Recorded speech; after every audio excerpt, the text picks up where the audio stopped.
And it's a pleasure to serve under your chairmanship and also to follow the Right Honourable Lady for Romsey in Southampton North, who I think summed up so well the concerns and the frustration that so many of us have. And I pay tribute again to my honourable friend, as I am going to say is, because we have worked so closely on so many of these issues for Elmer and Rothwell. He spoke with such passion and in such detail about all of these issues, about the impact on women and their families from mesh, from sodium valproate and from Primidos, which is what I would like to focus my comments on, whilst also summing up for the SNP, because this issue, and my constituent Wilma Ord and her daughter Kirstine were the very first constituents that came to see me when I was elected in 2015.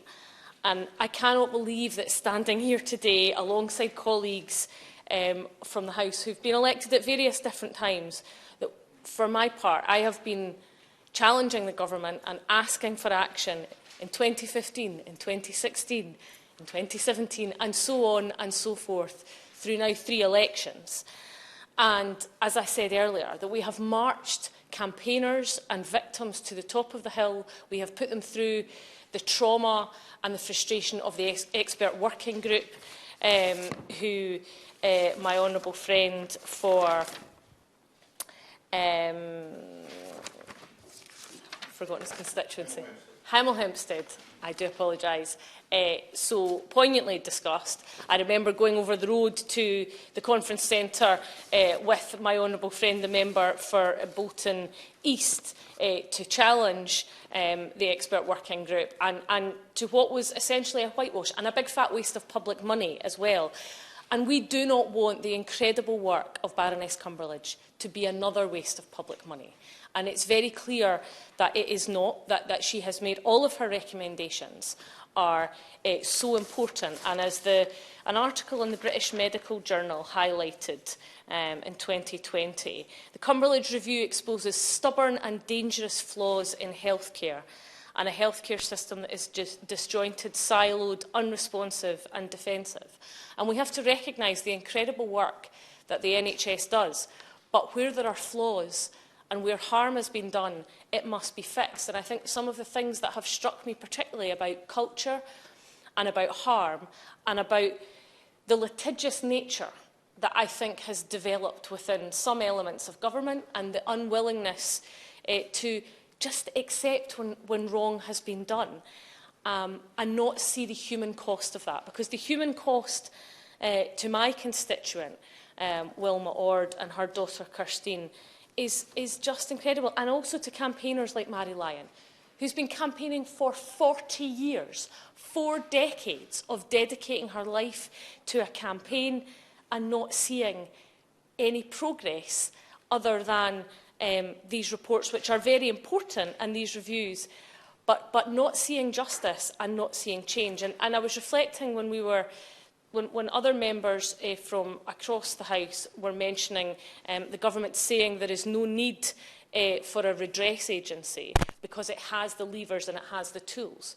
Although it is somewhat of a tangent, I have had a constituent recently who came to me about the impact, and although it is very rare, on them from having had one of the COVID vaccinations. And we know that these are very, very rare cases. But and I commend the government on putting in place redress for those who have been impacted. But I found out recently through asking written questions that system has not paid out anything to anybody as yet. So it is proof that whilst there might be good ideas there, they are not being followed through. And I think a redress agency is absolutely crucial in making sure that we make improvements and that we make sure that our constituents, their lives, are not damaged and dogged by such profound issues. Because my constituent, her medical records have a gap between the 27th of November 1968 and the 27th of January 1971. But we know she was pregnant because she gave birth to a baby, Kirstine. And she was born with cerebral palsy and suffers from deafness. And she's not alone as a pregnant woman of the time whose GP records are suspiciously missing. It's a mystery that many, many women have had to face, and it's one that I have seen written evidence to prove in a document dated the 13th of March 1964, clearly states that GPs who were worried about adverse reactions would be best to destroy any evidence of records to protect themselves, and I quote, however wrong that was. Now, we know that Shearing, the drug company, which is now Bayer, sought legal advice way back when they were told they would more than likely be found guilty of negligence by a trial judge. And Mary Lyon and others have had access to these documents, as has Baroness Cumberlege, and she recommended that those families who suffered avoidable harm ought to be given redress because there is a strong ethical responsibility to do so. And we have heard time and again from members across the political spectrum of how important that redress is. And it is surely the first and last duty of a government to look after its citizens, and where harm has been done, to find redress and find ways and do everything in its power to make sure that harm is not done in the future. Because my constituent, Will Mord, has often said to me that someone who did this or who has the power to affect change should walk a day in her shoes. Feeling and seeing what it is like for her daughter to be unable to do the things, the normal things, and have a normal life.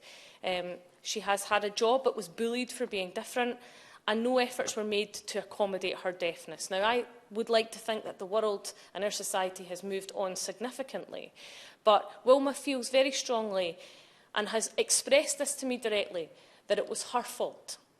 And I think it is very important that we send a clear message today to all of the victims of sodium valproate, of mesh and to Primados, that it is not their fault, that they are not responsible. But as the Right Honourable Lady from Maidenhead said about the culture that exists within healthcare still today, that discriminates against women and that makes them feel as if they are imagining things, literally gaslighting them. And that wait to have redress has gone on far too long.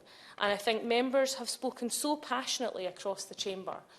But how often are we going to have to debate these issues over and over again before the government will simply accept the recommendations and put them in place? Now, mention has been made of, in Scotland, of the legislation that's passed, and I know the Honourable Lady didn't feel it had gone quite far enough, but I hope that it has gone some way in redress, and we have appointed the Patient Safety Commissioner.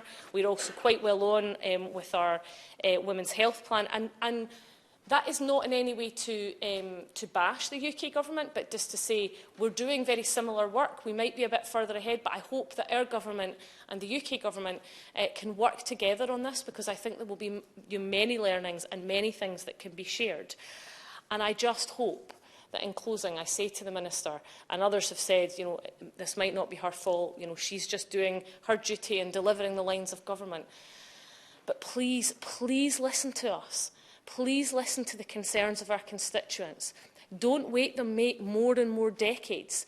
And let's try and draw a line under a culture that has lawyers coming before, and their desires and their views coming before people's lives, because that's what we're talking about. My constituent and the other victims of Primados were used as human guinea pigs, and that is simply not acceptable. And we need to send a very strong message to all of them that we stand with them, but that every government across the UK will do everything it can to see redress and to see the Cumberlege report implemented in full, so that they can be at peace and get the redress that they deserve.